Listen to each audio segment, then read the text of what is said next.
I'm here today because I'm addicted. No sweat. I play video games better than anybody. You'd think with all my video game experience, I'd be feeling more prepared. Oh! Hello game fans, and welcome to the first ever episode of the Gaming Sessions podcast. We've had a practice session and now this is the real thing. This is episode 1. This is the audio support group for gaming addicts. I am your host Ian Garstang, and with me as always is John Bibby. Hi, evening guys. And this is a audio podcast. It's new, it's British, and basically it's going to be a mix between Xbox, PlayStation, a little bit of Wii U, a little bit of Steam, a little bit of mobile, and we're going to be talking all things games, and then a little bit of geek culture, movies, anything else that takes our fancy, really. As I said, my name is Ian. I've been a gamer for all my life. My first console was an Atari 2600. I've had Spectrums, Commodores, Amigas, SNESes, Dreamcast. I've been through them all, and I've been gaming my entire life. In later life, I also have done some game development. I created about 5 different games. I created game assets and graphics for about 100 games. And more recently, over the past 3 years, I've been the writer and, I suppose, editor of GamingDebug.com, which is a gaming blog focused all about Xbox, Steam, and a little bit of Wii U. So that's me in a nutshell, and over to you, John. Thanks, Ian. My very similar history to Ian. I started gaming in my youth. My first console, first computer was a Dragon 32, and then I went all the way up through Nintendo in the 90s, and then switched over to PlayStation in the late 90s. Sort of stuck with that for a long time. Do most of my gaming now on PlayStation. I've actually got an Xbox One as well. And PS Vita, and really enjoy my Vita and also iOS platforms. I've sort of worked for the last few years on the sort of fringes of the games industry. I've run a couple of events companies, which we lucky enough to work with quite a few computer games companies, making some of their games come to life, which I was lucky enough to go to quite a few shows, things like Gamescom and EGX, and I've got quite a lot of good friends through that I've met in the games industry, and just an avid gamer. I always playing the game whenever I can. So there we have it. So that's just a little tip of the iceberg. We are much deeper, much more complicated beasts, and we will reveal a little bit about us every so often. So first of all, the first question we'll always ask is, what have you been playing? And so John, I'll let you start today. Yeah, no problem. Thanks for that. What have I been playing this week? Well, there's the mainstay that I play pretty much all the time and have since it came out, which is Destiny. I play that almost every day, although I will say I might be coming to the end of such an obsession with it, because I've got 3 characters now, all at level 34, so I'm kind of running out of things to do until the Taken King comes along. But filling that gap for me this week has been Arkham Knight. I actually picked that up on my 360, which I don't actually do a lot of gaming on, so I thought I'd try it on that. And I'm really enjoying it. I know a lot of people have had issues with things like the Batmobile and things, and I did at first. I didn't in the first couple of hours, but now I've got more into the game. I'm actually really enjoying the Batmobile, which seems to be against 90% of people that I've heard talk about this game, but I actually really enjoy it. When it turns into the tank modes, the things I'm really not enjoying about it though, and I've only tried one to be fair, which is the Riddler. Sorry, that's a totally different type of puzzle. Yeah. The Riddler puzzles, which in this game are underground tracks to race the Batmobile on. And like I said, I've only tried one, and I tried it about. It's probably because I'm pretty terrible at driving games, and I think the driving mechanics in this game aren't the best. But I ended up just quitting out of it and going, if that's the way, I'll probably not bother with the Riddler trophies. I might go back to them at some point and see how it goes. But no, so far really enjoying the game. It's some of the DLC is additional Riddler tracks, isn't it, as well? So yeah, I don't think I'll be first in line for that, to be honest. But no, it's the rest of the game's great. It takes a little bit of getting into. I mean, when we talked about it sort of last week on the test podcast, I was probably only about 2 hours in. I'm probably about five, maybe 6 hours in now. And the game really opens up. There's you do like the beginning missions, then you do a mission at a chemical plant, which is fantastic. Oh yeah, I've seen that on videos. It looks really cool. Yeah, it is that's really good, really good. And that was very reminiscent of the first Arkham Asylum. You know, that I would have been quite happy if the entire game was just based inside Ace Chemicals. That would have been great. But one thing that has come out of this, and I'd heard a bit about it before, but until I actually experienced it, is the jump scares in this game. It does make me think that whatever Rocksteady do next, I mean, I do hope they're going to do a Superman game, but if they decided to do a horror game, it'd be bloody good. Because in a Batman game, I've jumped out of my seat about 3 times in only playing it 5 hours. So, but that's been a cracking game. I really enjoyed it. Yeah. And, I've been really looking forward to playing it myself. I think I'm going to download digitally. I figure it's going to be one that I'm happy to take my time over and do all sorts. What sort of put me off a little bit was some of the DLC, because the Batgirl stuff, I wanted to be better, but apparently it's 1 hour. It doesn't take very long. It's an isolated story. Opens up nothing with the main game, so it kind of puts me off a little bit, because even though I want to buy it digitally, I might end up buying it on a disc just so I could swap it in a week's time once I played it. Yeah, well, that's a discussion for another time. But games like this, like Arkham Knight, and things like any sort of linear game, I'll always buy on disc because I will trade it in at some point. You know, things like Destiny, I digitally download it because that's the game that's going to go on and on and on. But anyway, like I said, that's probably a discussion for a whole another podcast. But other things I've been playing this week, I rediscovered my love of my Vita. I picked up games that I've sort of been halfway through on there for a long time. Guacamelee being the main. It's a quality game. It is such a quality game. The platforming, the combat, the graphics, the artwork in it is just fantastic, and the sense of humour. I think it's got a fantastic sense of humour for a game that no one has a voice. It's all done through text. I think it's absolutely fantastic. So yeah, I played a bit of that. I downloaded a new game to play on my iPhone called a fantastic name called Super Death Fortress. Nice. Sounds peaceful. It's about this flower in a meadow. No, it's basically I've been looking for years for somebody to remake Cannon Fodder, which was one of my favourite games back in the old Amiga and ST games, the Sensible Software game. At which I do have to say Cannon Fodder had the greatest theme tune of any game. War could be so much fun. Yeah. If you've never heard it, anyone out there, just go on YouTube, type in Cannon Fodder and have a laugh. Yeah, it's really, really funny. But yeah, I've been waiting for a game like that to come out, and there's been a few clones, but nothing good.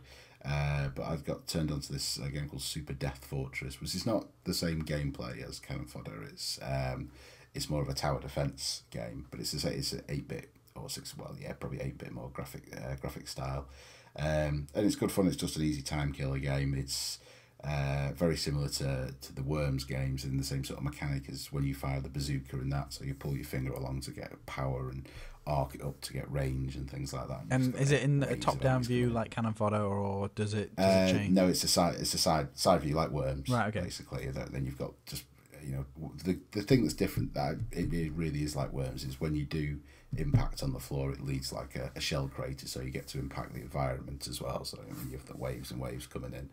But great game. I think it was free. I'm pretty sure it was a free game. If not, yes, it was free because you can buy sort of extra weapons like bomber strikes and things like that. But yeah, just a really, really good fun game. And the last game I've been playing this week is one of my absolute all-time favourite games. It's just had a re-release on the PS4, and that's Journey. It looks stunning. It's amazing. It's really hard to explain game, and I would, I know you don't have a PlayStation, but I'd recommend, if you ever, next time you're up at my house, it only takes 1.5 hours to 2 hours to complete. I'll just leave you in a dark room with headphones on, playing this game, and you'll love it. It's the ultimate palate cleanser game. There's no malice in it.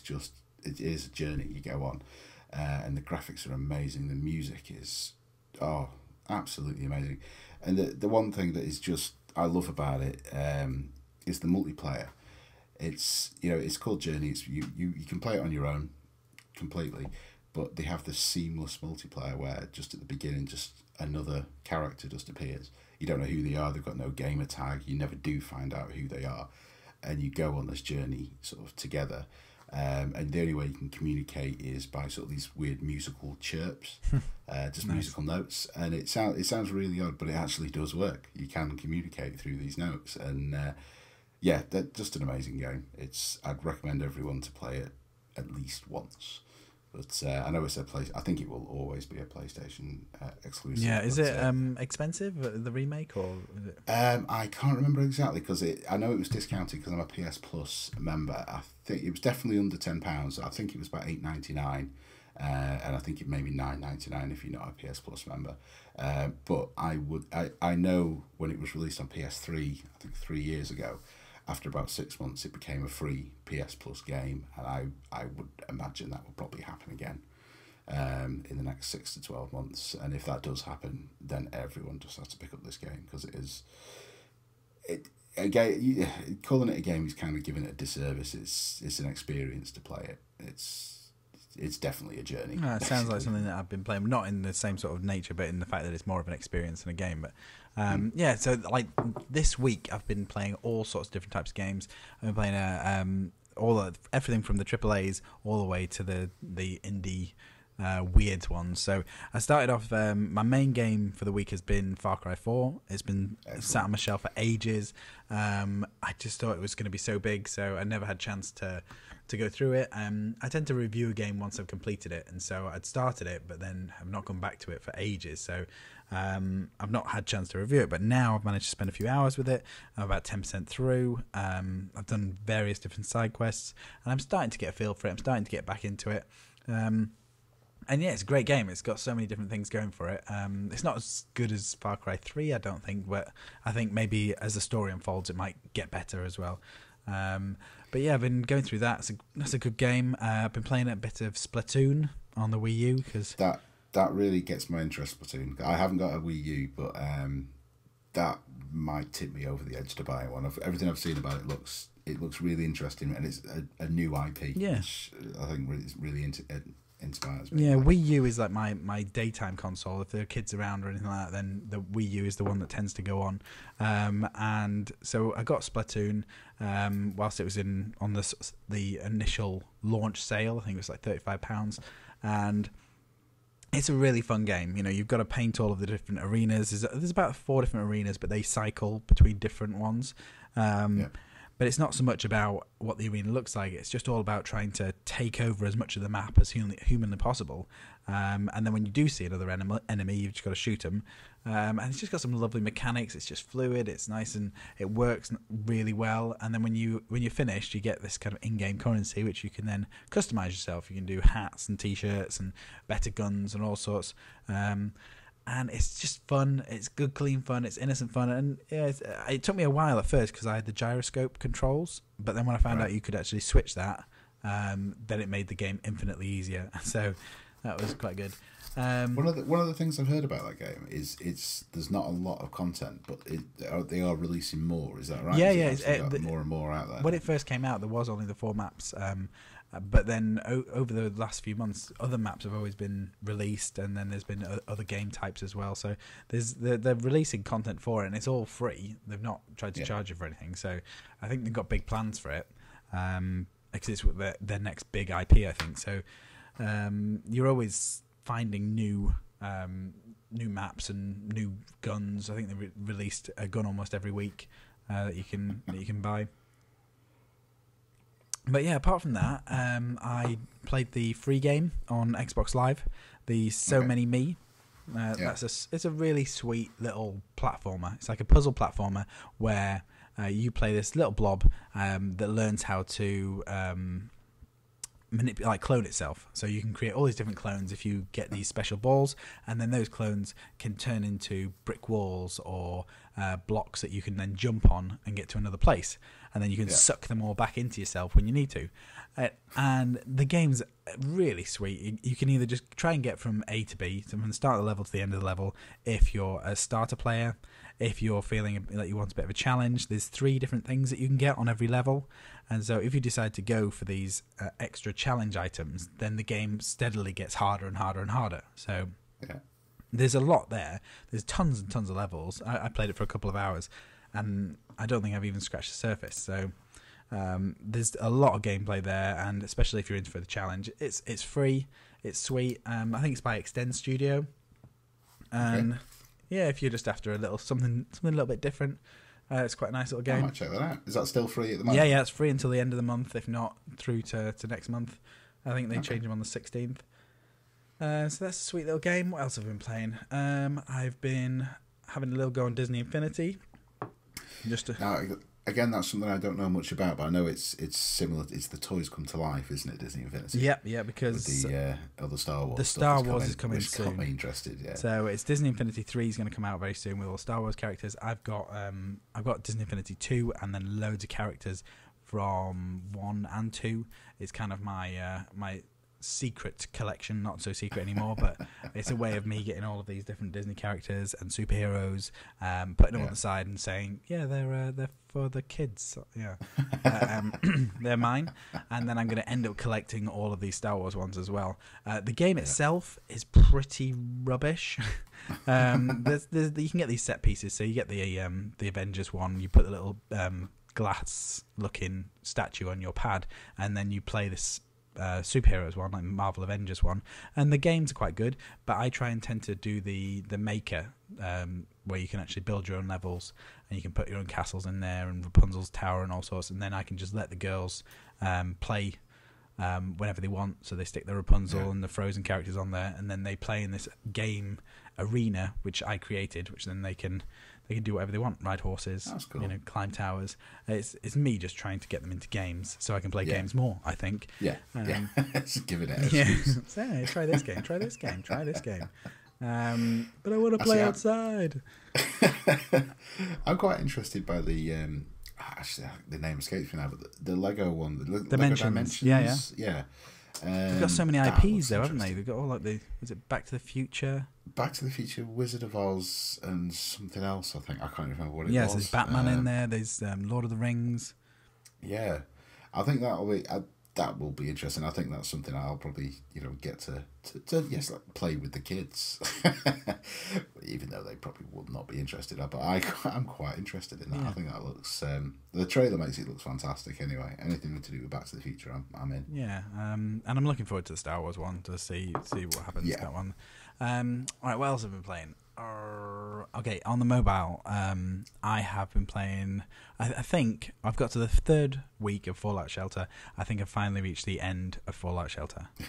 Right. I'm right there with you. I think I'm done with that game now. I loved it. I think it's absolutely fantastic. And so what I did was I got to 127 people. They were all 8% happy. They were all in their own little costumes. They all had their own little guns. I had every room. I was pretty much reaching the edge of my storage facilities. I don't know where else to go with this. So then my mind started to wander. And at that point, I thought, right, okay, so first of all, I wondered about the pregnancy thing. Because if you ever put 2 people of the same family in the lounge together, they don't make a baby. They end up they just like smile and say, oh, I'm just hanging out with my family. So then I started to think, well, at what point are you hanging out with your family? So then I started another vault, and I renamed all the characters just male A, female A, male B, and I ended up with, I think 5 females and 2 males when I first started. So I thought, okay, so these are going to be my master race. So then I let all the women do all the work, and I started to breed male A and female A, male B, female B, and tried to sort of see how far I could take it until I had sort of child AB1, child B, CD 2 or something. And then when I started to realize that I was doing these kind of crazy inbreeding, I thought, this is the time that I need to stop, I think. So I ended up going back to my first vault with 127 people, and then it must have taken me about 15 minutes, but I actually I put it on Apple TV and filmed it just to see what had happened, really. And then I just spent the next 15 minutes dragging these 127 people out into the wilderness, going, yep. I had this one guy, poor old Jesus, and one guy had this like robe thing, so you can get this kind of diplomat costume, which is like white robe, and he had a beard anyway, so he was I'd renamed him to Jesus, and but I sent him out into the wilderness along with all 127 people, and just to let them all go, really. So that was my big sign-off. I'm quite glad that you stopped playing that game now. I'm getting a little worried about you selective breeding people in your second vault. I know, that was it. Yeah. Just thought, well, where else can I go with this game? I just sat on the loo, just seeing what I could do. So, but that brings me to the best game of the week that I've been playing. I've replaced Fallout Shelter with Her Story. So yeah, now tell me about this, because I've read a lot about this week. This is it's intriguing. I've not yet to play it, but it intrigues me. So yeah, tell me about it. It's $3.99 on iOS. It's a 1.38 gig download, so it's a massive game. Wow. If you're going to get it on the iPhone or the tablet. But that's because it's all video files. Yeah. And it's basically around 7 interviews this woman has in a police station. And it's all set in the 1990s. So all of the video footage has been captured lovingly with a proper old school camcorder, so it all looks unique. And then it's kind of a database game. You have this computer screen, a CRT monitor, and a database. And this database pulls up 5 entries to any search that you can do. Or if it doesn't find anything, it doesn't find anything. But you have a README file on the desktop, which sort of gives you an idea that says we are putting all of our tapes onto digital. It's going to be the future. But these have all been mixed up and we've lost all of the notes for them. So all of these video clips are not in order. They're not in sequence. I think the date is on the actual screen, but you don't have any more information. All you're sort of told is that there was a murder, and you have to then piece it together from these video clips and make your own story in your own mind. There's no, it doesn't say try and figure out who did the murder or anything like that. You just watch the video clips and then you start formulating what has happened in your own mind, and it's just amazing. It's just a really different, refreshing experience. Because you might search "dirty weekend" or something like that, and then a couple of clips might come up, and you glean a little bit of information. You're like, "Oh wow, that's really interesting. I'll write that down for later." And on each clip, you can write down notes. So you say, "Oh, that's "dirty weekend." That's this," and I can't go into the story too much because you should play it. I do want to play it. Yeah. But you just piece together what has happened, and then you formulate your own theory over how it happened, who did it, all this kind of stuff.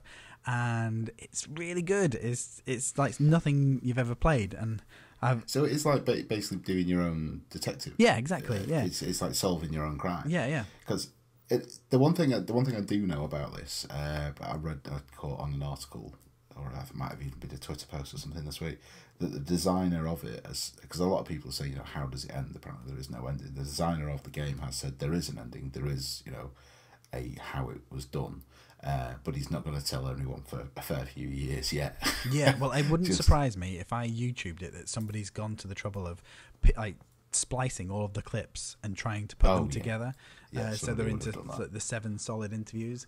And I've got my theories. I think I know what's happened. I think I know what's done. I think I've spent a lot of time in the loo figuring it out. I was going to say, how many hours does it take to sort of get to, not to the end, but get to... I've probably watched about 2.5 hours of footage, probably. Okay. So they're all in just like minute clips or 2-minute clips or 5-minute clips. I don't think there's anything longer than a 5-minute clip. I was thinking it might do my next train journey down to London. I might just sit and do that for the duration. Yeah, it's good because you never get to an end. You just sort of, it's almost like you get to the crux of the story and you're like, okay, and then I've been telling lots of people about it. I seem to be going up to people saying, "Are you ever going to play this game?" Okay, excellent. Well, there's this woman, and blah blah blah blah blah blah blah blah. And then they're sort of leaning in, going, "Oh, what this happened? Oh, okay." And then they're trying to figure it out with me. And then I told Emma, and Emma used to be she is a teacher, and I told her this, and she goes, "Oh, well, that's like a teaching plan. There's an old teaching plan for children that." It's how to use a database where there's all these items in a database and they have to type in things and then they find clues. It's not a video-based one. It's more like a text-based one. And I said, well, that's weird because this new game by Sam Barlow is just an upscaled version of that, which is quite cool. So Cool. No, I'll give that a try. I might even download it now, actually, so I've got it on my phone for when I do want to play it. as I say, it's 1.5 gig download, so might be best done overnight. Yeah, cool. I'll plug it in. Yeah. Right. Shall we talk about some industry news? Yes, yeah. I think there's one thing I wouldn't mind actually kicking off with the industry news. One thing that kind of industry news that happened today, which I thought was interesting. Let's Did do you it. see the doping scandal in pro gamers? Drugs have come to gaming. Did you see this? What is that, like Red Bull and speed or something? Just Well, kind of, yeah. It was a guy, I can't remember the guy's name now, but he was playing in a Counter-Strike tournament in I think it was Vegas over the weekend. And him and his whole clan admitted to taking, I can't remember the name of the drug, but it's basically speed. It's what they give to kids with ADHD to speed up their reactions. nice. And now they've come out and said they're going to be drugs testing all pro gamers from now on. And we probably shouldn't be laughing, but I think that's pretty funny. Yeah, that's good. That, the performance enhancing drugs has come to gamers now. I know. You used to be sort of performance degradation, or Yeah. When I kind of played a lot of the early Tony Hawks and that sort of phase, I think there was some definite. Yeah, yeah, we were all in that same flat. I remember all that. But yeah, I just thought that was an interesting article, and they've announced that there's. I can't remember the name of the tournament, but I think it's happening in Cologne around the same time as Gamescom, and they're going to be randomly drugs testing, which, like you just said, I think quite a lot of gamers will be slightly worried about that, not for the performance enhancing capabilities of it, but for something that might still be in their system. Yeah, exactly. Yeah, something from the hotel room. Oh, okay, yeah, cool. Exactly. But yeah, anything else? What else do you want to go for on the industry news? Well, it's getting quite old now, but Jade Raymond, Yes. known for all the Assassin's Creed games, producer there, she launched her own studio called Motive. So she is working alongside EA to create some of her own IPs, and then I think she's working with BioWare, and also working with EA on the new Amy Hennig Star Wars game. Yeah, the Visceral game that Amy Hennig left Naughty Dog to head up. That I've been following the progress of that. Well, what news there is very closely, because I'm hoping they've already come out and said it's going to be in the style of an Uncharted game, and it's. Do you remember the footage that was released a couple of years ago of the now canned 1313 Star Wars game? Yeah, that looked cool. I'm hoping it's, because that looked amazing. I'm hoping it's in a similar vein to that, which would just be absolutely fantastic. Yeah. Did you see the trailer to the is it Knights of the Old Republic, the sort of the new one with the two brothers? Yeah, a game I've never played, but that got me quite interested, because that trailer, the story looks fantastic. Yeah, it was a really cool trailer for the game, wasn't it? Yeah. But Jade Raymond, she's from Canada. I think she's moving back because I think she's originally from there. So then she moved to Toronto, and I think she's now moving back to Montreal to be with her family. And she's definitely easy on the eye. Total professional. I'm sure she's amazing at what she does, but she's also stunning, which also helps. Yeah, if you ask most gamers to name a games producer, I think she'll probably be at the top of the list. Yes, yeah, exactly. So, yeah, she got some flowers off BioWare, according to her Twitter the other day. But yeah, it's been pretty quiet on the industry news. The only other thing on industry news that came out that just announced today, which I thought was, well, it's not really news. Everyone kind of knew it was going to happen. That the new PlayStation, new Tomb Raider, the Rise of the Tomb Raider, is coming to PlayStation 4, and it's going to be this time next year. But it's, again, everyone could have guessed that, but it has actually been officially announced now, because obviously it was Microsoft's big feather in the cap that it was the, an exclusive for them. Yeah, but we thought it would finally come. It'd be was crazy. It was for obvious it not to go cross-platform. it would come, but I mean, a year later is actually longer than I thought. I thought it would probably be 6 months, something like that. But yeah, it's just interesting that they've actually announced it now. Yeah, I just hope that in sort of retaliation that Capcom will go, well, Street Fighter 4 is going to come out anytime soon for Xbox now, because that's been out on PlayStation 4 for ages, and it'd be great to see it come over to Xbox as well. Yeah, we'll see what happens with that. I'm not entirely sure about that, but it just doesn't make sense. It just, like, if you're trying to do this pro gaming and you're trying to get all these people to play fighting games, then why limit your audience to only PlayStation 4? If you're trying to make it a proper sport, then it's a strange thing for PlayStation to go after from somebody like Capcom as an exclusive. If you're going after something that you really want to corner the market, go for Resident Evil from Capcom. You know, Street Fighter is a massive game. A lot of people play it, but a lot more people play the Resident Evil series. Yeah. I think there's such a saturation with zombie games at the moment, though. It's everyone is bringing out a zombie game, and so I think Resident Evil has to probably have a little break and then come back really strong. Yeah. That's something I was going to mention later on. We're talking about Gamescom, but seeing you brought it up now, I wouldn't be surprised if I've been saying this for the last two E3s and the last two Gamescoms, that Resident Evil 7 or whatever they call it, they'll probably just go with Resident Evil again, is announced, because it's been 3 years since 6 came out. Yeah, maybe. So it's about time to announce the next sort of because there's been a few sort of interim games in the meantime, but I think it's time for a new. They might save it to TGS, the Tokyo Game Show.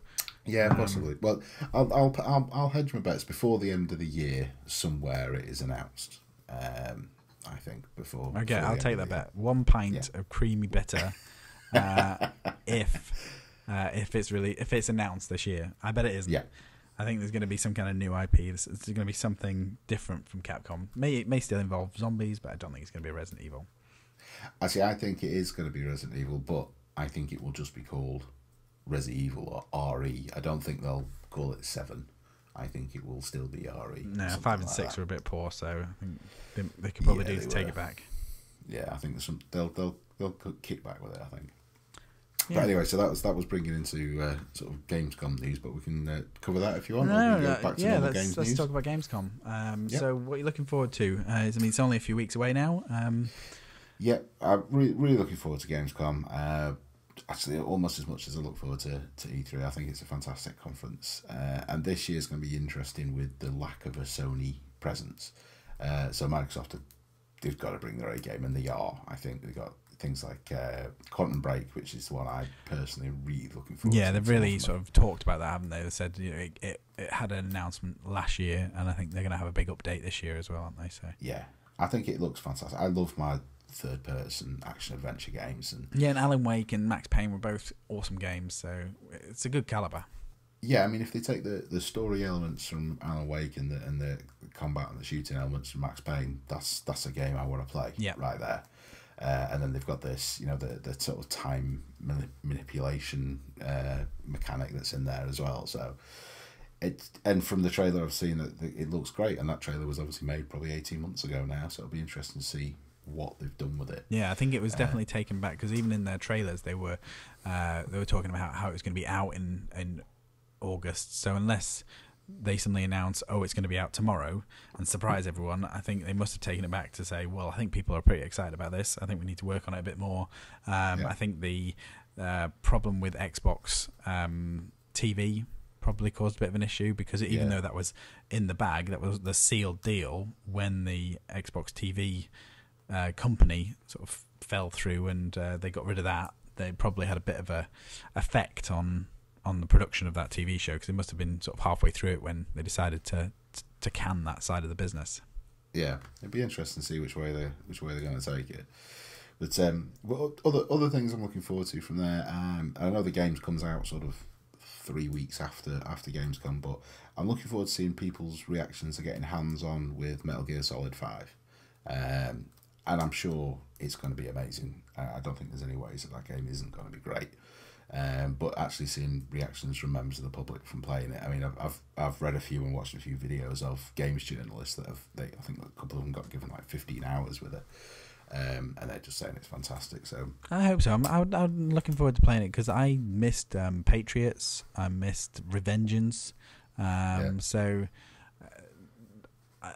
I'm expecting big things. It's got so much hype behind it. I just hope it's not just too much hiding in boxes. Well, it is. It's got to. I mean, it's Kojima's last game for Konami, as it turns out now. But it's going to have all that Kojima madness in it, which is kind of what makes those games fun. I mean, they do take themselves too seriously with the 20-minute cutscenes in 4 of them making bloody eggs on a plane, which just got really boring. But every time I play a Metal Gear Solid game, I forgive some of its weirdnesses because I enjoyed the first one so much. The first one on the PlayStation just absolutely blew me away. That was a different game. That was showing what games could be. So, no, really looking forward to this open world, and also having the multiplayer aspects and your base building aspect of Mother Base, and being able to send sheep and goats and cows back to your base by a full crew. That's what you want in a game. Really interesting. Just sheep management. Yeah, that's it. It's basically farming simulator with a bit of stealth mechanic. So I'm sold. Yeah. I'm in for that. I've seen some sort of jeeps and vehicle stuff as well. So you might have a bit of trucking simulator in there as well, just like driving across the desert for 4 hours. So yeah. It just looks like a badass game. So yeah, really looking forward to getting my hands on it myself, but also seeing what general members of the public think about it. Talking of badass, though, did you see what came out? Was it yesterday? Tembo, the Badass Elephant? Yes. I've seen a very small glimpse of it, but it does look fantastic. It's a sort of side-scrolling platformer, but with some randomness. The more I see of it, the more I like the look of it. I mean, I love the art style. I love that whole 2D cartoon style. Yeah. And when I see it running, it looks beautiful. What system is it on? I don't even know. I just called it an odd thing at the end of the it's on Xbox. Yeah, it's on Xbox. Is it? It's on sale at the moment for $8.99. It's like 10% off or something. So it's not a massive discount, but yeah, $8.99. It's by Sega, and then when you boot it, when like the very start of it goes Sega, so it hasn't got the same Sega, but it's definitely got a little Sega like, and I've got a bit of a soft spot for Sega. You read the Console Wars, this book about the Nintendo Sega console wars of the 80s and 90s. And so just reading recently about how Sega was this underdog for so long, and they've just had such a terrible history or a terrible recent history of games, so it's good to see them coming back with just a little game, because it kind of has that sort of Sonic elements. You're all sort of, it's got the side-scrolling speed. You're flying all over the place. It's got guns. It's got bashing down walls, and it looks like fun. So the more I see of it, the more I like the look of it. Yeah, I like to say I sort of caught a very fleeting glance at it, but it perked my interest. I will check out more about that, and if it's cheap enough, I'll probably download that for a bit of a laugh. Yeah. Well, something I'm looking forward to at Gamescom has to be Crackdown. Yes, me too. I think that I want to hear more about it, because it's we've not really seen anything since E3 last year. Was it 2014 when they first announced? Yeah, and they crashed that sort of truck into the side of a. Oh no, they crashed a truck into something, which then knocked down a building, which then threw a building into the bad guy. It looked good. It looked really good. Like, we didn't see any gameplay, but it kind of gave hints that it was going to have multiple characters. The same announcer was still there from the first and second one, and there was explosions that you can strap to cars. So it looks as ridiculous as the first one was. So let's just hope, because one of the things that I really loved, it was crazy, was the way car transformed as you upgraded, as your XP or whatever went up, your car's XP went up as well. So you'd get into a normal looking car, and then it just sort of transformed into some beast because you were a beast, and it was good. That's one thing actually. After just talking about cars, another thing I'm looking forward to seeing, which there wasn't a whole hell of a lot at E3 this year, or maybe it just got outshadowed by everything else, is the Mad Max game that's coming out. Oh, yeah. Because I think that looks fantastic. I love Mad Max. It's got potential. I mean, it's got potential. Yeah, I think it's going to be, well, I hope it's going to be this year's Shadow of Mordor. A game that sort of no one really expects to be great, sort of comes out of nowhere and is actually fantastic. That would be nice, because I've seen where you can like pull off the tires of other people's cars and use your harpoon to dismantle other people's cars. And it's got very similar mechanics to. I think it might even be made by Warner Brothers as well. I could be wrong on that, but it's got Batman combat mechanics. And I love the world of Mad Max. I think it's great. And one of the things that I really actually respect about this game, I don't know if you remember when they first announced it, must have been back in 2013, I think now. And the character Mad Max had an American accent. And they just got hammered with emails and complaints going, no, Mad Max is Australian. So they actually went back to the drawing board and completely rewrote it to base it around an Australian character and put the game back by about a year. Ah, okay. That's a sad. I have full on respect for them to sort of caving to fan pressure. But no, I really want to see more of that because, again, it's something, it's out very soon afterwards. I think it's out in September. But I think this will be the first time that sort of members of the public get to have their hands on it, so it'll be definitely interesting to see what comes out of it. Yeah, definitely, yeah, because the movie was amazing, apparently, from all... yes, I haven't seen it yet, because, family and kids and things and living in the middle of nowhere. So I am waiting for that I will book myself a night on the Blu-ray for that. But yeah, from everything I heard, it was fantastic. But this game's got nothing to do with the film, so I'll probably play the game before I see the film, which will probably be good. Yes. Because a lot of people say that, you might be disappointed by the game after seeing the new movie. Well, I think the movie is just a 2-hour-long car chase, isn't it? So I don't... Yeah, and guitars that turn into flamethrowers. Yeah. It's just, I'm sold. I want to see it so badly. Okay, cool. What else from Gamescom? Possibly could they talk about bit more Fallout 4? I mean, it's getting close to release now, so... Yeah, again, that will be shown, definitely. And probably, again, let people get hands-on with it, I'd imagine. That would be lovely, yeah, if people could actually play it, or at least see some more of the... I'd like to see more of the building as well, because that's kind of... Yeah. It piqued my interest. I mean, I'm going to play the main game, and the main game is supposed to be absolutely massive. So I'm going to have to maybe book some holiday or something for when that comes out. Yeah, I don't know how I'm going to handle the sort of autumn this year, because they've got new things to play on Destiny, Fallout 4, all these games coming out. Metal Gear is apparently going to be 100-hour playtime. I think I'll probably just have to. All these games will see me through 2016 until this time next year when all the other new stuff comes out, I think. I still play a bit of Destiny. I looked on the Bungie.com to see how long I'd actually played on it. It'd been, I think it was 2 days and 6 hours, so not as much as anybody else. I don't think. I think I'm probably one of the people who played it the least. But I think there was a moment when I was playing Destiny where I just sort of saw all of the money and shards like pop out of someone's head after I'd headshot them, and I thought, and then I just realised that I think I sent you a text or something where it's just saying that I think it's the Candy Crush of Xbox. It's just this constant reward. And the gunplay is great. It's beautiful to play. It's just so sweet and satisfying.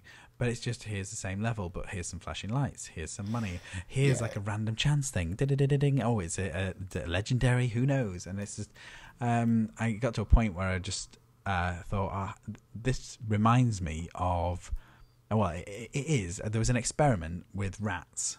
Oh yeah. I've seen that. It is that. Yeah, and they had the lever, and when it was like every 10 times or something, the rats just pressed it every so often. But as soon as they made that lever a random chance of getting some food, they just sat there, ding, ding, ding, ding, ding, and that's where gambling came about and all that kind of stuff. And then I just saw it with Destiny. I was like, I love it. The world could be so much bigger and better. The story could be so much bigger and better. But they sort of gripped onto this mechanism where it's just like they'll do a random chance that every time I sort of boot it up, I'm like, okay, I'm gonna have to limit how much I can play because I'm not getting anywhere. I'm only just getting another gun, which is the same gun but like slightly painted differently or something like that. So I see that. I enjoy it for that. I enjoy it for the randomness of it. But the reason that keeps me coming back is I've got some. I play with some good friends of mine, and we go on pretty much at the same time every night when the kids are in bed. We just have a chat and we do the raids together and things like that. And it's become more of a social thing because I've got everything now. I've got all the exotic guns and everything you could want. I'm just waiting for new content to come out. But for me, it's more of a social thing now. Have you looked at your clock, your in-game clock at all? Last time I looked at it, it was something like 2 weeks.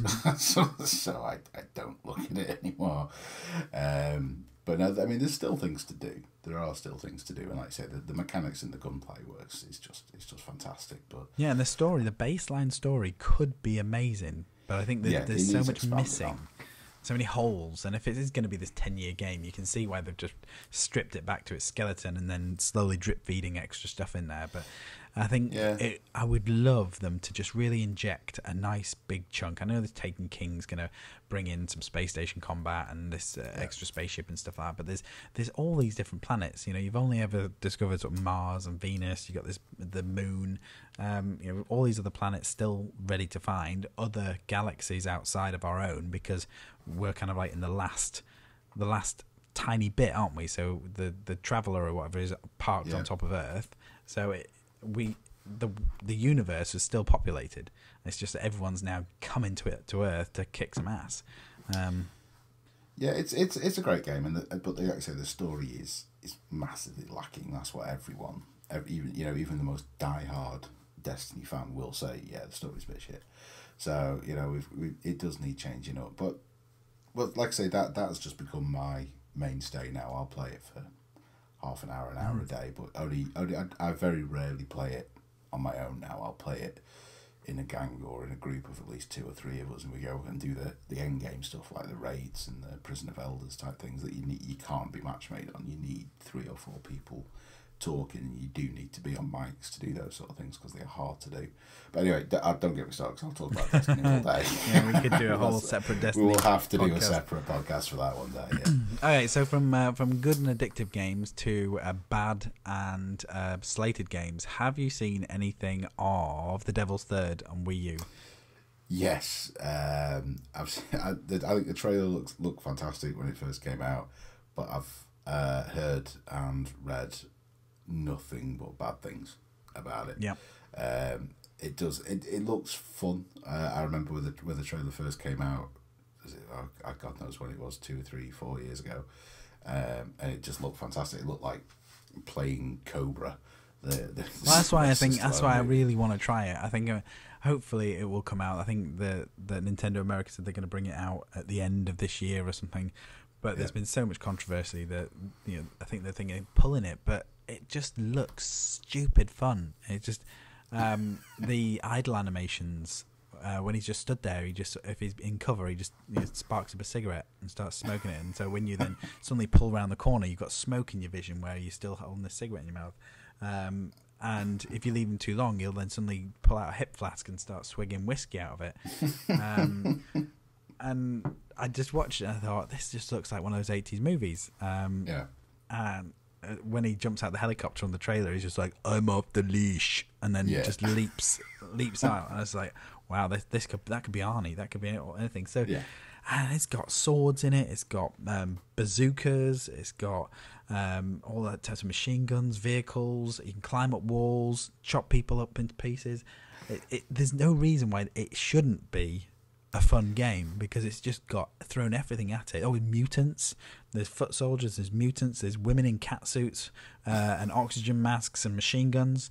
The guy's tattooed, Ivan the Terrible. It's like, he's got all those things. So it look honestly, mate, it looks fantastic. I was sold on it, but I think that the issue with it, from what I've heard, is the control method. Just broken, generally. Yeah, it's just almost unplayable. Like, I don't know if you heard about the Godzilla game that came out this week. Full price retail game, 44, 45 quid, and it's just terrible. I mean, read a couple of reviews and people are just saying again that's an unplayable game. And these are people that say, sometimes I like a crap game. So that, but you're not when you've paid 45 quid for it, when you've paid $1.99 for it or something like that. And a crap game, it's just entertaining. But I'm gonna wait out and see what happens with that.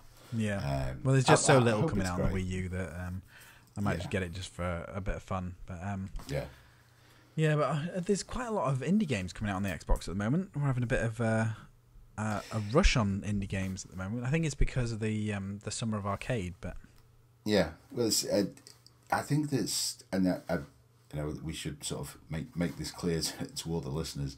I am very much a PlayStation guy, and Ian is very much an Xbox guy, even though I do have an Xbox now, and we will have a difference of opinion on this. But I think that the reason Xbox are doing it are PlayStation did jump on it sort of first, the indie scene. And PlayStation, Microsoft are sort of playing catch up with it. Yeah. But I'd say now they've actually got more and better, some better stuff coming out. I mean, as soon as the parity laws or whatever it was lifted, then that just opened the floodgates for all these people who had thought that they were creating games for the Xbox 360 and on a PC platform to just suddenly release them. But I think when Xbox One came out, they came with this whole set of rules where you have to release it on Xbox One first, and you've got to try and give exclusivity to Xbox. And I think that just shot them in the foot because then all the developers said, well, we don't want to be governed by those rules, so they just went to PlayStation instead. But now all of that has been lifted. This week we've had The Fall, which has been out on Steam for ages, but that's a really cool, like, dark side-scrolling shooter.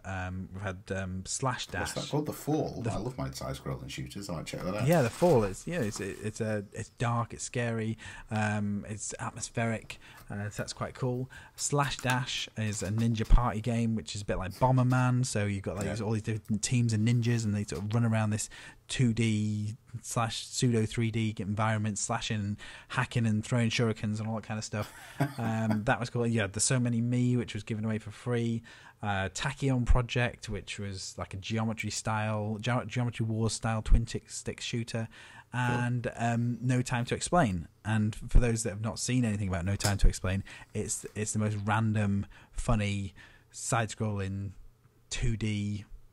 I don't know what you'd call it. It's like a chase 'em up, I suppose. As far as I can tell, you're in bed, and then all of a sudden a future you just suddenly bursts through this time portal and just goes, "No time to explain, follow me," and then you literally have to chase your future self whilst all these like sharks and zombies and random things happen, and you've got to like get lasers and shoot things, and then when you die, I think you end up going back in time to yourself and then saying, "Look, no time to explain, come with me," and then they end up chasing you. So nobody really knows why it's happening, but it's happening, and so that's on Xbox now as well. Yeah, that's out now. All right, I'm after you. That's just for that story. That sounds fantastic. That is genius. There's just so much randomness.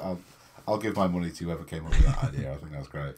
I think because as you say, because you're a PlayStation generally, you'll get to know. Xbox used to do this thing called Summer of Arcade, and every summer they'd do a load of cheap arcade games, and the arcade games were all like the indie games and the little cheaper games, but now they've sort of dropped the arcade to try and say that all games are equal, so now it's just called the Summer Spotlight. And so out for the Summer Spotlight, I think it's even tomorrow, I think you get the King's Quest reboot coming out. Smite is free, I believe. So King's Quest reboot. I don't really know much about King's Quest. I think I've heard good things about it, but it's like a reboot on that one. Smite is a MOBA. I got the preview build of that, and it was okay. It was pretty good. It was a third-person MOBA where you've got your 3 channels. You all play different types of gods, Cyclopses, Medusa, different titans, I suppose, and what you do is you end up going down these 3 channels, sort of directing your army, and you have to destroy the tower on the other side. There's loads of people that can play it online. It's kind of it's just a multiplayer. I guess it's almost, as you mentioned it before, like a cannon fodder, but with like a fighting game, and so you just run around with your guys and try and take over other people's towers. It's okay, and for free, it's worth a play. But if that's going to be your first foray into MOBAs, it's pretty good, because I think the ultimate MOBA has to be Dota, and so if you have a PC or a powerful enough Mac, then just go for Dota 2 and go for that. And then I have to admit, MOBAs I've never tried them, but purely because I think I like it too much, though, not because I've got anything against them. Yeah, it just seems to be this generation's GoldenEye or Call of Duty or something like that. It's just that people have latched onto it, and that's the game of the generation at the moment. Yeah. And last but not least is Toy Soldiers, which by all accounts is a pretty solid game as it is, but I think they've added some new stuff to it recently. Yeah, it's got He-Man in it now, and G.I. Joe and things like that. So you've got the actual action figures. I don't know much about it. It's just, again, it's a story I caught the tail end of, and I saw some of the images of it, and it does look good fun. I have to say, it does look good fun. And it will definitely be more successful with the actual IPs in there, with like people like He-Man and Battle Cat and stuff in there. Yeah. No, I think that does look good. I mean, there's the sort of opposite to that, well, similar thing to that the PlayStation does. This year they've got it's called the Summer of Digital. Not massively different to what Microsoft are doing, but it's just all the digital download games, and there's some classics on there, and they've all some of them are discounted up to like 50-60%. They've got things like Hotline Miami and The Escapist, which looks fantastic. Hotline Miami is great. I love. Yes, yeah, that's a game that I play. Another one I play on my Vita a lot. Yeah. And they've got Contrast, which anyone that has a PlayStation 4 has probably got Contrast because it was free for months. Yes, yeah. I loved Contrast. I love the idea of Contrast. I like the mechanics of Contrast. I loved Dawn, the main character. I think they could just do so much with her. Sadly, the game was a little bit shonky when it came to playing it. But yeah, it wasn't the greatest. Just love the style and I love the characters, but it just fell flat a little bit on a few of the sort of limited puzzles. And it's one of those games that you get a lot nowadays, which look beautiful, and the story and the art style are great, but they seem to have put gameplay third, whereas gameplay should always be first. Yeah. When you come into designing anything. But yeah, I mean that's kind of the PlayStation version that they've got out at the moment, the Summer of Digital. There's nothing mind blowing on there. There's Flashback. I'm just having a look through it now, see if there's anything I'd actually get. But the one thing that I do like about a lot of the digital games that do get released on PlayStation, not all of them by any means, but a lot of them are cross-platform, so you can play them on your PlayStation 3, your PlayStation 4, or your Vita. Mm-hmm. Which a lot of people do slag off the Vita and say the Vita's dead, and in some fashions it is. But so we use dead, but you're still going to play it though, aren't you? So. Yeah, but for the Vita for me now has become something to play indie games on, to play. It's the sort of games that will get released on the iOS and things like that, but I prefer playing with a controller and buttons. Yeah. So that's what I use mine for, and it is. I think it's great fun. It's if it gives it a decent price drop, more people will buy it, and it'll be a cracking little thing. Well, hopefully you'll get because it was recently announced, but hopefully you'll get it as well because it is such a good game. It's called Among the Sleep because that's coming out on Xbox One. So hopefully that'll be out on PlayStation as well because it's just a PC game. It's short. It's only about 4 hours long, and for anyone that doesn't know Among the Sleep, it is a first-person horror game where you play a two-year-old toddler who you're in bed in the middle of the night. It's stormy, all that kind of stuff. Oh, actually, no, I've got to go back because first of all, you start off at the dinner table. You're getting fed by your mum, and then you grab your teddy bear. You get put to bed, and then in the middle of the night, you see your covers get dragged off you. Oh no, I'm out. Yeah. I ain't playing that.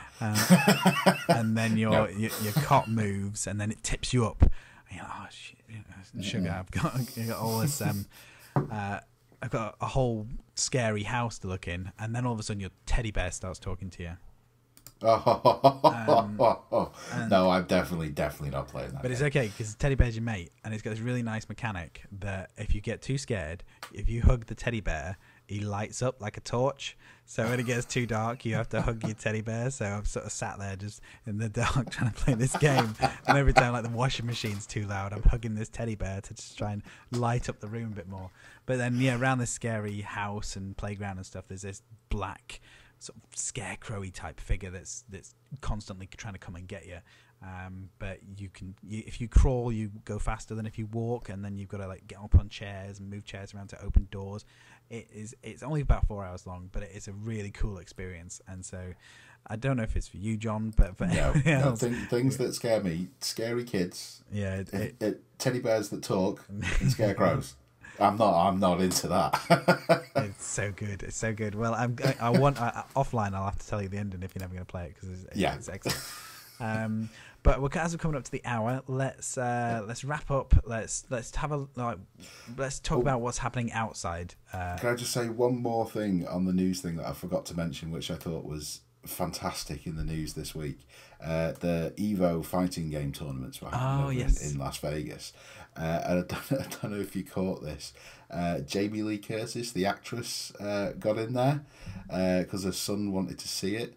So she cosplayed as Vega from Street Fighter 2 Nice. and walked through the entire tournament and then put pictures of it on Twitter afterwards.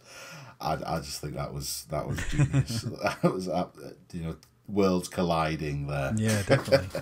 And there was all of the stuff with the guy who that celebrated too early. Yes, that was hilarious. I felt bad for him, but it was funny. Yeah.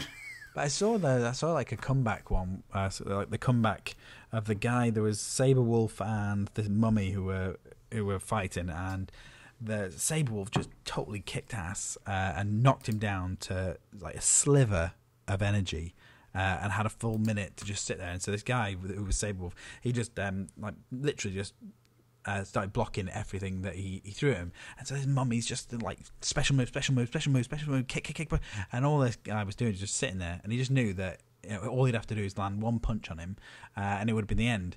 And yeah, I think he then sort of turned around to celebrate, and then the minute he did, within about the last 8 seconds, this Mummy just kicks him into touch and totally kills him, and it's just like, it was really cool, a nice little comeback.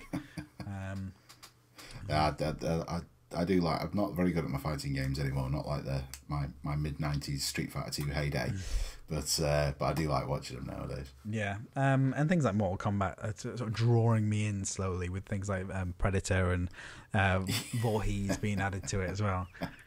Yeah, that does look quite cool.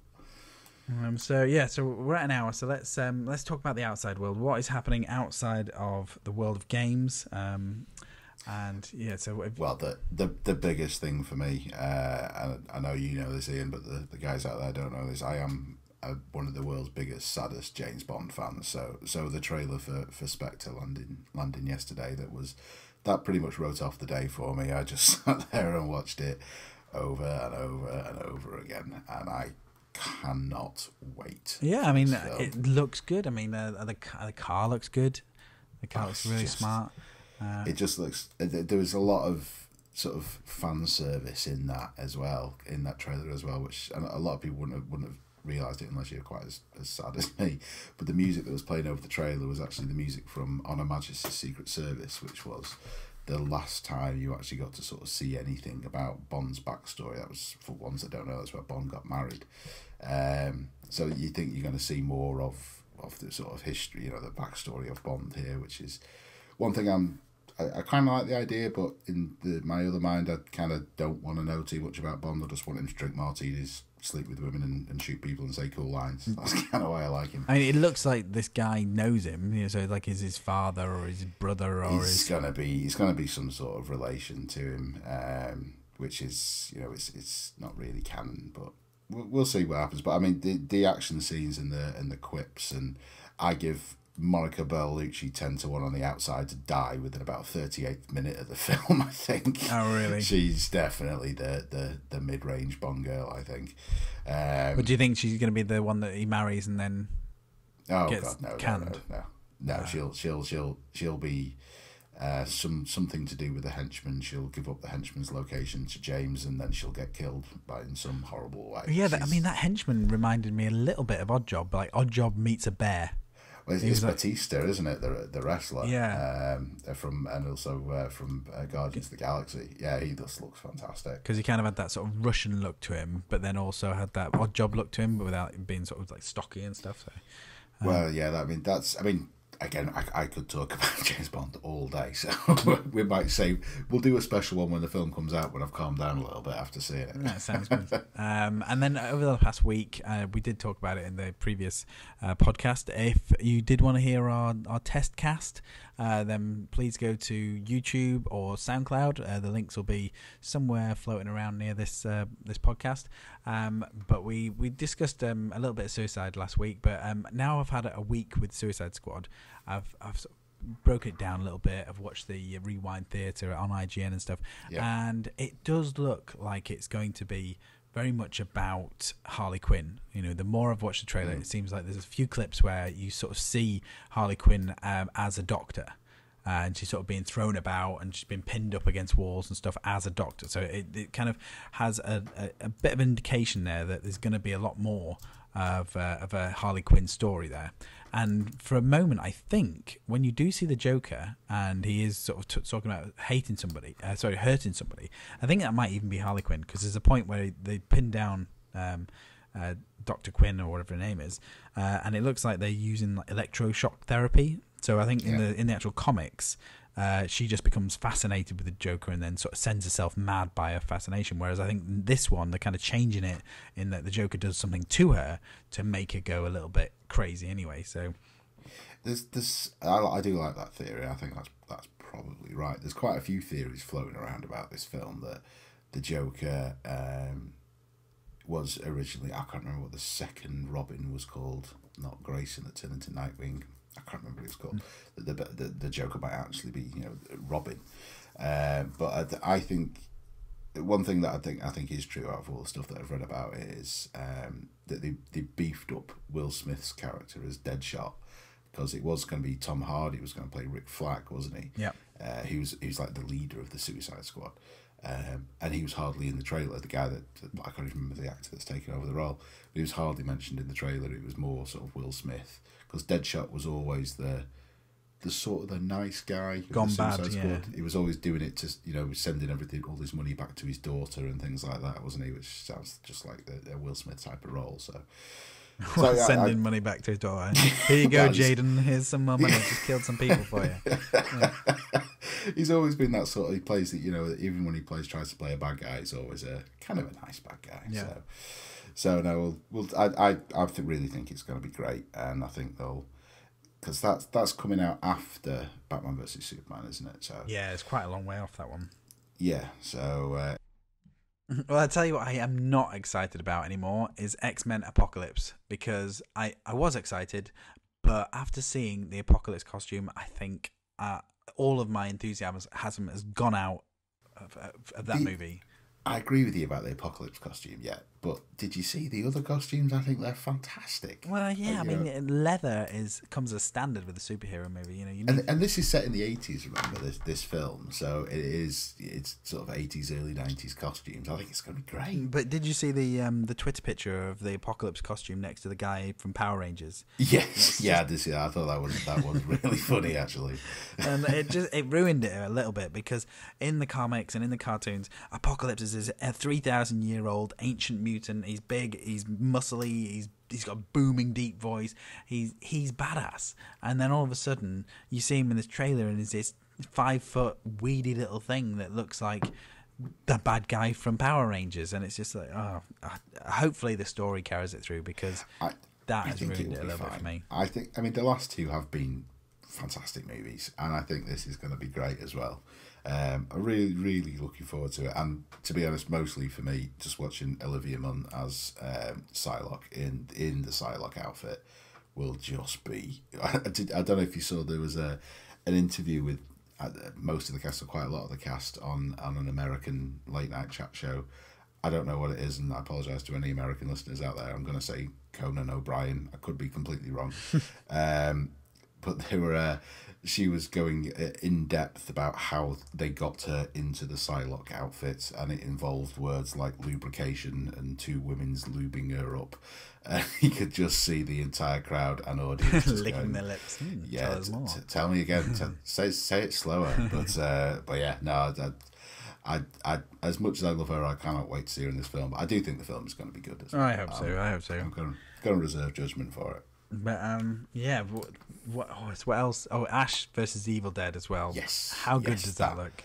That trailer pretty much won Comic-Con for me. I just I love Ash and I love the Evil Dead. Especially Evil Dead 2 and Medieval Dead, and just having him come back. I think it's the best way it could have come back. I mean, lots of people have been talking about remaking the original Evil Dead, which would have been great, but just giving Ash his own TV series and throwing Xena Warrior Princess in there for exactly, good measure. and just really camping it up and hamming it up. I think it's just made it. It's just going to be so funny. It's just going to be, what you want from him, just lots of groovy and here's my boomstick and everything else you want from Ash. And now he's sort of a middle-aged Ash getting himself into his corset and things like that. I thought that was fantastic. Yeah, needing cardio. Yeah, I can't wait for that. I think it's going to be absolutely fantastic. Yeah, I hope it's good. But just one more thing before we, I know we're probably going to wrap up pretty soon, but I don't know if you saw the news, fantastic news for me, I'm a bit of a X-Files geek, that the new X-Files reboot, they've got the Lone Gunman returning to that. Who's the Lone Gunman? Because I know Skalder, I know Mully, I know all different crazy the Lone Gunman were brilliant.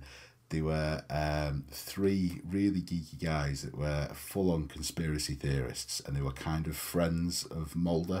Well, like a magazine or something. Yeah, kind of. They ran like an underground magazine, and they never trusted anyone. But Mulder was kind of cool because he believed in what they believed, and they just knew that every conspiracy theory was real. They actually got their own spin-off show that only lasted sort of like one season, I think, in America. But the good thing about them coming back is they actually got killed in like the 8th or 9th series of X-Files, and that was gutting. Everyone was, oh my God, they killed the Lone Gunman. But now apparently they're coming back because they faked their own death to escape the government hypocrisy or something. So I'm really looking forward to seeing them coming back, and the whole X-Files reboot. I think it's going to be quite entertaining to see that come back. When's that out? Is this a this year thing, or is that a next year thing? I can't remember. They've just released a trailer. I want to say this year, this sort of autumn, winter time, because they got the Heroes sort of reboot coming as well about the same sort of time. So probably maybe this time, maybe just the other side of Christmas, if not this year, I'd imagine. Oh, cool. Okay.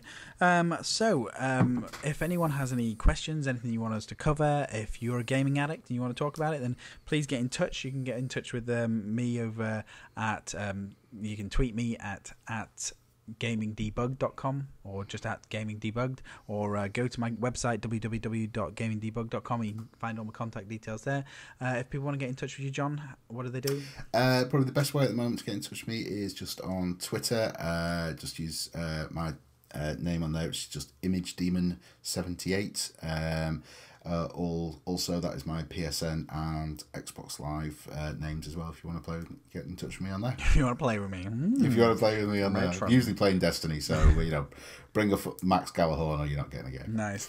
And eventually it'd be nice to have questions from would-be listeners, but I think maybe next time we do this, if you could think of a random question to ask me, and I'll think of a random question to ask you, and we'll do our own questions. Yeah, sounds good. Hopefully that'll illuminate a little bit about us as well. Yes. Okay, so we're well over the hour mark, the hour of 15 mark or something. So let's wrap this up. This has been the Gaming Sessions Podcast, Episode 1, the first official episode. If you want to check out our old one, please check out SoundCloud, YouTube, and eventually iTunes when we get on there. This is the audio support group for gaming addicts. So if you are a lover of games and all things in the gaming industry, then please get in touch, say hello, tweet, follow, subscribe, all that jazz, and we'll be back with another podcast very soon. Thanks a lot, guys. Bye. That's it, man. Game over, man. It's game over.